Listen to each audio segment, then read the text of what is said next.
It seems like at this point we're going to get one of these return players each week as a Ravens fan and a Ravens community because of all the injuries we had last year. Even drafting a player who had an injury that was going to keep him out for a while in David Ojabo. Extremely exciting for those of us that have been Ravens fans for 2, 3, 4 years in terms of Gus Edwards' career. Most of us have been fans for a lot longer than that, but we know what he's capable of. He's always been a grown ass man, but he even looks a little bigger to me, especially up top, the biceps and the shoulders. We saw some evidence of that, him breaking tackles, getting 5, 6 yards when it looked like maybe he should have got 2 or 3. Kenyon Drake had a great game last week against the Giants in New York, 10 carries, 119 yards. Gus got the bulk of the carries this week, 16 for 66, I believe. So, only a little over 4 per carry, 2 touchdowns. Great short yardage back. Someone that people do not like to tackle over the course of the whole game, of an entire game. So I love seeing him get 16 carries. Going to show you a bunch of his run plays from the All-22 and then some of the same plays from the end zone angle at the end. And I will tell you something. We didn't block stuff well consistently.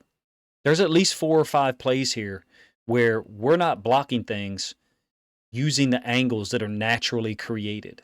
And one of the issues was Morgan Moses on run plays. There's been multiple times this year where he's pulled opposite the direction of the play, and that happened again in this game against the Browns. And those plays are killer, in terms of messing up a drive that could be at minimum a 4-yard gain. With Gus, ends up being a 1-yard gain. So let's get to some of the film. We're going to show how Gus played and how some of the guys blocked stuff up in Week 7 against the Browns. This is our patented stretch right out of a bunch formation. When I say bunch, I mean 3 receivers to the right. In this case, it's a tight end and fullback there. And then we're in the pistol. Now, one thing also, too, that I'll come back to in terms of them 2 spot shadows is it's a misnomer that people are like, oh, we're getting these 8-man fronts. I'm going to tell you something, and I've said this multiple times in videos. A lot of defensive coordinators think this is a 9-man front. And who are we to convince them otherwise? If they've got safeties who'll read and come downhill at appropriate angles, it is a 9-man front. That's the way that it ends up playing. If you actually read run pass instead of just looking in the backfield as a safety, you can get involved in the play. Now, in this case, they don't. I'm going to be honest with you. I'm not a big fan of the way we run our outside zone out of the pistol unless we cut someone. We used to run the stretch this way with everybody, and we would stick this backside D end. So basically we would keep the tackle on him, leave this D tackle unblocked, and our fullback Ricard or Boyle would cut him. We're not doing that now. We're wrapping him on the backside, and we've done that before. We've blocked it this way many times, but you can see the D tackles getting push on Powers, making Ricard have to kind of bow his angle back. My angle there is a little bit more severe, but in any case, you end up with an unblocked front side inside linebacker. Gus still gets 4.5 to 5 because that's what he's capable of. I just think there's small issues, small things with the way we're blocking stuff. I would love to see us cut people. I mean, it's football. Cut people. Make them have to put their hand and sprawl. But in any case, here's another, example of a different run front. They're creating a 9-man front in a different way. They've got one high safety, and this is F counter, but we're pulling Linderbaum. And this happened multiple times, whereby, first of all, we very rarely block 28. Like he's almost always unblocked making plays, and when we do block him, he can't shed blocks. So he's a lion when unblocked. But when we can get a hat on him, it's a whole lot different thing for him. So in any case, we're pulling Linderbaum on this. So it's not really F counter, but that's just a call based on the alignment. Powers is blocking down on the D tackle. We're pulling Linderbaum. The DN slams inside. So since the DN slams inside, Linderbaum is the first guy through. Ricard's got to adjust off him. He just has to. Ricard cannot end up going to the same guy that Linderbaum goes to. Ricard's the wrapper, meaning the kick-out block is Linderbaum. The wrap is Ricard. I mean, you can do it the other way around, but Linderbaum's in front of him. That's just simple. The first guy through is the kick out. Ricard should be wrapping. In my opinion, there's another 2, 3, 4 yards there to make, and it's primarily because Ricard's not wrapping. Now, I had a note for myself there. I think we should invert Bateman and Andrews on this. If people are going to give us this 9-man front, at sometimes where they're actually putting 9 people in the box. You've got an overhang inside linebacker. It's the will linebacker because we're in 22 personnel. We got 2 tight ends, 2 running backs on the field. So they've matched us now with like actual 4-3 personnel. Most of the time, just so you know, when we're in 21 personnel, so a running back, Ricard, and the tight end, the Browns are in nickel, just so you know. They're not in a heavy personnel grouping. We should invert Bateman and Andrews. Put Andrews here, go stalk the corner, just a little bubble screen to Bateman, run to the sideline. Don't cut it back, just run to the sideline. Make this guy run because it's 2-on-2. We have an actual 2-on-2 here. But anyway, that's just one of the things I think we can do to stretch people horizontally, and we're not doing a whole lot of it right now. Just stretching people horizontally, little quick hitters out into the flats. If we get 4 yards, if we get 4 yards, at least we've stretched them horizontally, maybe set up a play action or a hitch and go later on. All right, 2 high safety look again. And this is one of the few times that we actually get up to 28 and block him. Generally, he's been left unblocked. We give him the sweep motion with Duvernay, and this is just an example of what Gus can do. He can just get downhill on people. If you don't touch him, look, he doesn't get touched until the 35. This D tackle gets a hand on him, and the line of scrimmage is back here on the 32. If he gets 3 yards head of steam, he's going to get big chunks of yards. I love how he's running. I don't know about you. He looks like he's looking to make contact with people. Even though, it's only just a little bit over 4 yards per carry, I feel like it had an impact, a cumulative impact. I don't know what we're doing here off this bunch side. Again, we're in the pistol with the bunch to the right. I really don't know who Andrews is getting. By the way, you got another 2 high safety look, but a safety to the bunch side is clearly, walking down some to kind of get inserted into the box. The draw play, I like what Moses is doing. I really didn't think he played great on the run, but he's letting Myles Garrett go upfield and then slapping him to push him upfield, influence him to go upfield. Got it. Makes sense. We're not past setting here. I'm not sure why to try to get Clowney upfield, but he still ends up running upfield. Cool. But I just don't know who Andrews is going to get. And these are plays that Gus is getting, like 5-6 yards on, and I just still don't feel like we're blocking people correctly. Look, Ricard is going to the outside corner. Andrews going for the same guy. That's not where the angle is for Andrews, if you ask me. But he played a lot of games and he gutted one out where he's clearly not 100%. So we're probably being a little harsh if we're talking about Andrews and trying to block people. But we had a lot of instances of these things happening. All right, backside inside linebacker. We're not blocking him. He's the guy making the play. I feel like we're running past him.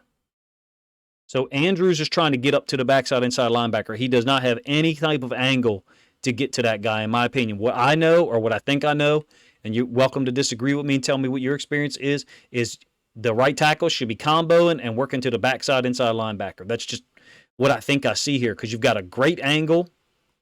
You got a great angle on this combo, and Moses got a great view to go get that backside inside linebacker. We don't do it. I just can't imagine where in this scheme that's an off-tackle scheme, we're worried about going and getting this overhang player on the backside.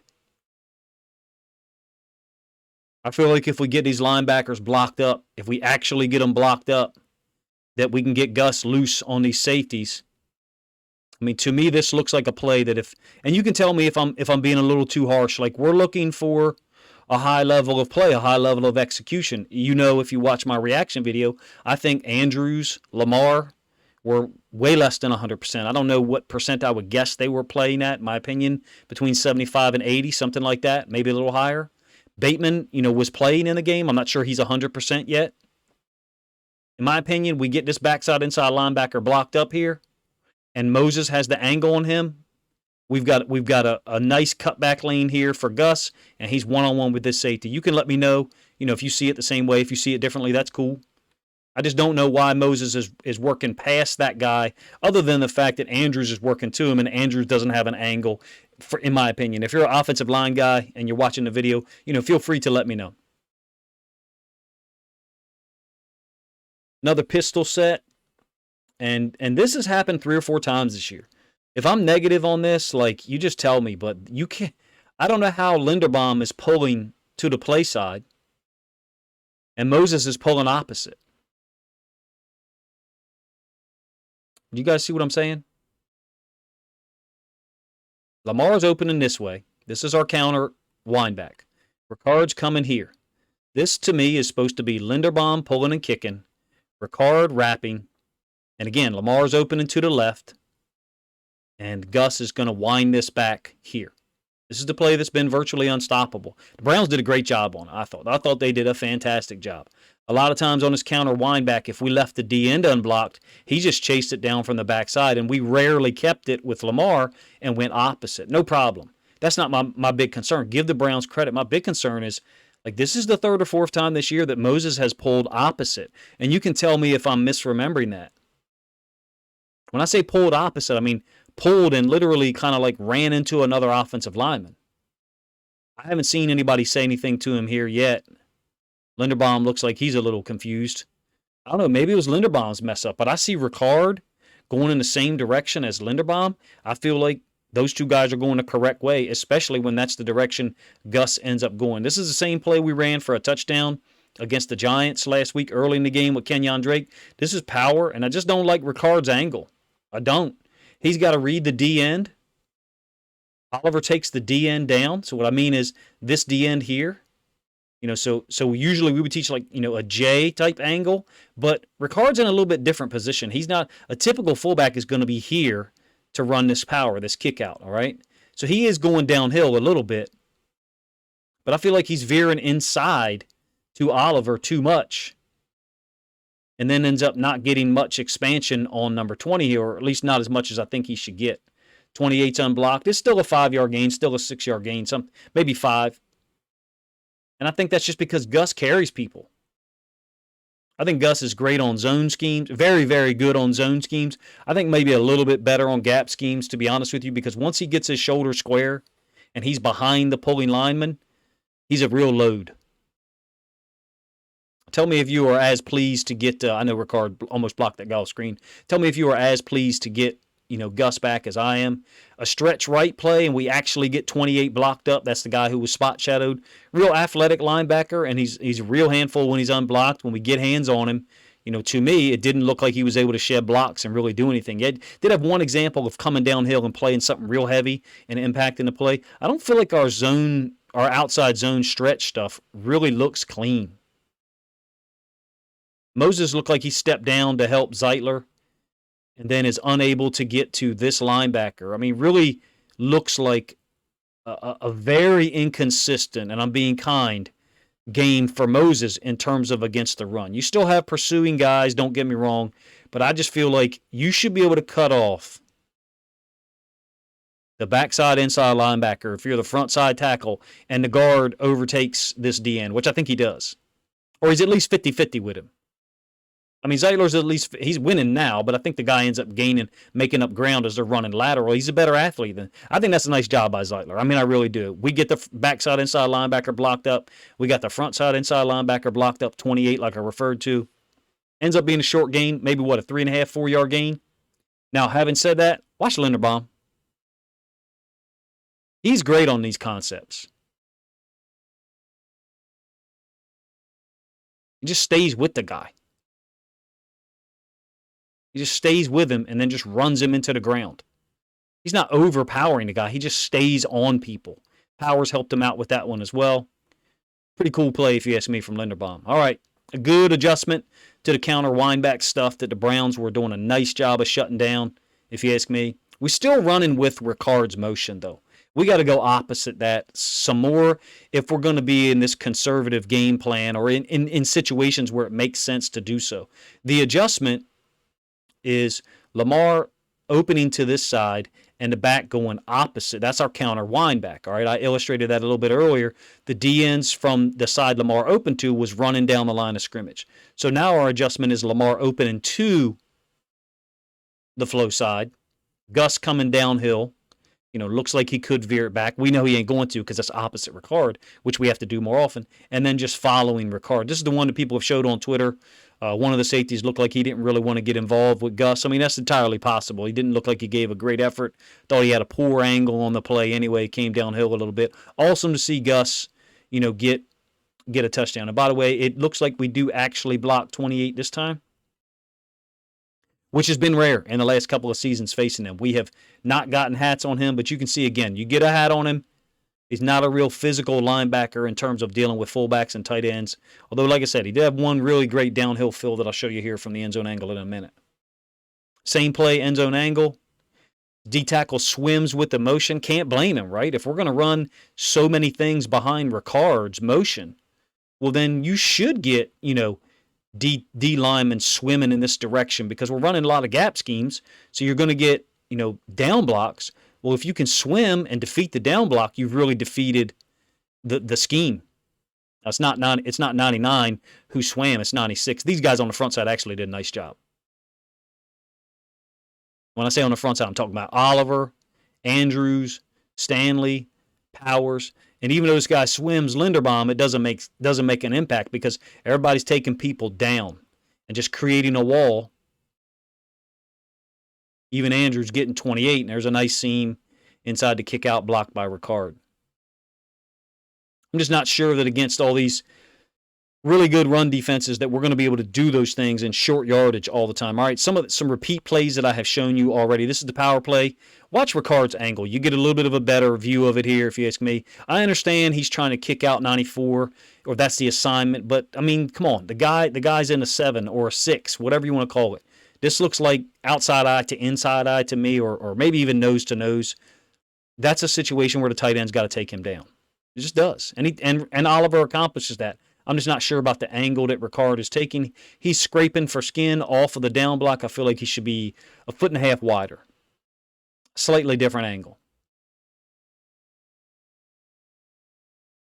A couple of more plays from the end zone angle. I'm going to show you something in terms of the defense understanding the play. This is the one where I think Moses misses 54, the backside inside linebacker. Ricard actually works up and gets enough of 28 to impede him. Just not sure what Moses is doing. This is a block he has to make. Look, and imagine this guy's sealed off somewhere in this area here, right? I mean, he's still going to keep fighting pressure, he being 54, even if Moses gets to him. But there is going to be a seam there. And we're going to get another 2 or 3 yards. And I think that's important with a guy like Gus, who runs with his shoulder square to the line of scrimmage. Sometimes another 2 or 3 yards for a guy like Gus actually means another 6 or 8 because he just runs through tackles. Great short yardage back. Browns are doing a nice job of, we call it root hogging. So root hogging, like, check this guy out. Root hog is just meant like you're going to dive and you're going to try to cut people down. And I feel like, and this is exactly the way we would teach it in certain instances. You're diving. The guy you're lined up outside of, you're trying to get to the inside of his thigh, which you're not going to get the inside of his thigh. You're going to end up getting the inside of his calf or his knee and just trying to chop him down, create a pile. And they do a good job of that. Look at the mess. Look at the mess they've created here. Gus is able to bring it back, against the grain, and he clearly got in the end zone even though it doesn't look like it from there. Awesome effort play. Like, look at all the guys for both teams that are on the ground. Cool moment, 4th and goal. We were obviously nervous about not scoring there, but we converted it. I feel like Gus is the best short yardage back that we've had in a while. This is one of my favorite plays that we ran. It's triple, so meaning triple option, but it's out of jokers or the gun. Gus running through the tackle of a D tackle, which is this guy, 96. We'll run it back so you can see it a couple of times. Moses again misses him. Now 96 is stepping outside. But this is essentially a down scheme. So, I'm not sure, to me, what we would say about it is if this is the front side, then Moses is good right now, which is entirely possible. All right. This D tackle is jumping backside of this, and that's where Gus ends up cutting it back. So it might not be exactly Moses' fault. Look at the cutback by Gus. Looks like to me it's meant to be a front side play over here. But the triple that we're setting up is this. So Gus is number 1. He's the dive back. Lamar keeping it is number 2. He's the quarterback. And then it looks like we're setting up pitch relationship over here with Devin Duvernay, meaning if Lamar keeps it, he could keep it to the right or pitch it to Duvernay. I guess this was the only time Duvernay was in the backfield. I thought he was back there like 3 times, but I guess Drake is 17, so occasionally from the broadcast angle, you only see the 1, and then you see the top of the 3. So I thought he was back there 2 or 3 times. Great run by Gus. I know the video's about Gus, and I've been talking about our blocking schemes a lot. I feel like we didn't block things great. Maybe I'm being overly negative in the video. You guys are welcome to to let me know what you think about it. I just don't feel like we're doing a great job blocking at the point of attack, and I feel like it's different guys on different plays. Moses, I've mentioned 3 or 4 times. Linderbaum got swam once, but that was down on the goal line. The guys on the front side did a good job. Andrews, I feel like him and Ricard, between the two of them, had 3 situations, maybe 4, but I think 3, where it looked like they were blocking someone that someone else should have been blocking. This is predictable. This is on our coaches. Like, we're in the pistol. It's bunch. Watch what Garrett does. He knows the play. Why does he know the play? He knows the formation. Now, you have a frame that may be preventing you from seeing our receiver out there. I think it's Duve. But we've got 3 guys here. Okay, just trust me if you can't see it. It's bunch. We're in the pistol. It's the opposite. It's the mirror image of the play that I showed you before when I talked about the D tackle. When the D tackle would be in a 3 in previous years, we would cut him. The guard, center, guard would all work up, and they would leave a backside 3, and we would cut him. When he's in a 1, we're not cutting him because it's going to be damn near impossible to deal with. So I understand. But Garrett knows the play. He's head up. Moses got to take him. Moses trying to chop him and work up. You got to take him. He's head up. I don't know. Some of you guys that are zone guys with more experience than me, only had like 2.5, 3 years being around a real zone system. But to me, if he's head up, that's a clear indication to you, especially you got a guy outside, that he's going to be responsible for BGAT. Take him. I'm not saying it's a matchup in our favor. It's not. Myles Garrett just shoves him out of the way as it is. And then to me, that just allows Ricard to go to the backside guy. And then we're in business. Maybe on the front side, if we beat Garrett with Moses, maybe as a cutback, and then this guy's got to read it correctly. I like our chances if our running back, Gus, can make one cut and go. And in this case, he's got to make a cut and then bring it back inside because Moses has done nothing. He's just done nothing, in my opinion. Against the run, I always thought he was better against the pass than against the run. This game certainly doesn't paint him in a real great light, and I'm not trying to be overly negative. So, in any case, this is my breakdown of some of the stuff that we did with Gus and how we blocked it or misblocked it for real. By the way, this is one of the best plays that I've seen 28 make playing downhill and dealing with blockers or dealing with contact. Not saying that he doesn't like contact, but this is what he can do. Is come downhill with speed and get here before you think he's going to be there. Kind of like shorten that edge for the backside inside linebacker. What I mean by shorten the edge is instead of sitting back and kind of congesting things, he really clears it up for this backside inside linebacker. It's a great play by 28. He doesn't make the tackle, but he makes the play because he's coming downhill and then he scrapes for skin off of this down block.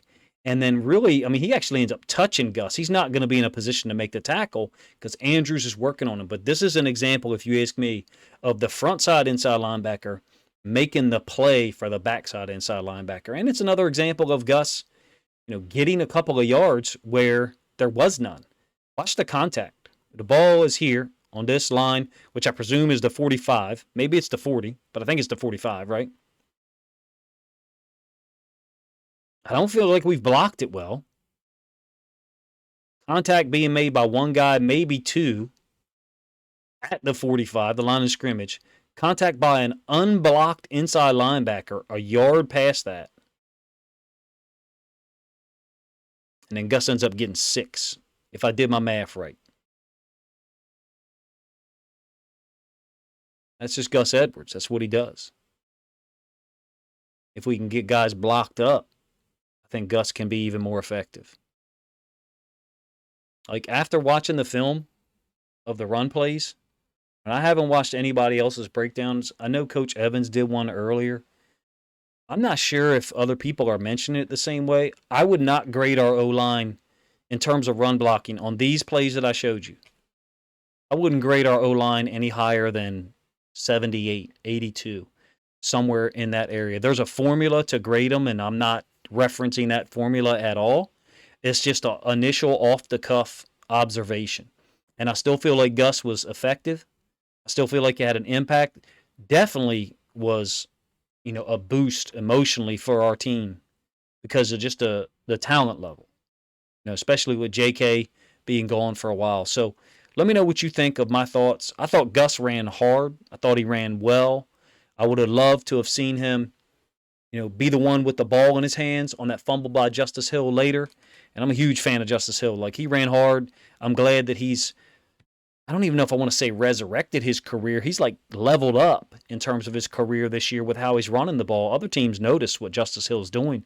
And it's unfortunate that we had that late game fumble. I don't feel like Gus fumbles in that situation.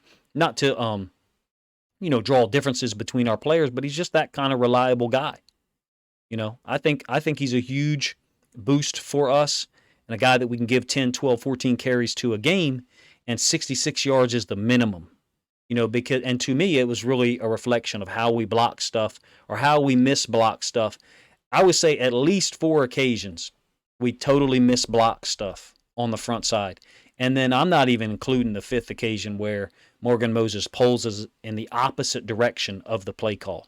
So let me know if you're excited about Gus' return. I am, even though my voice doesn't sound like it. I just am disappointed that we misblocked stuff and didn't even give him a bigger opportunity. I feel like there was probably 82, 84 yards out there for Gus, something like that, if we properly blocked those 4 other plays. And then that 5th play where Moses pulls in the opposite direction. So conservative game plan, one that we put in good hands with Gus Edwards, one that hopefully we don't have to use a ton of because we get fully healthy, in my opinion, that we're not.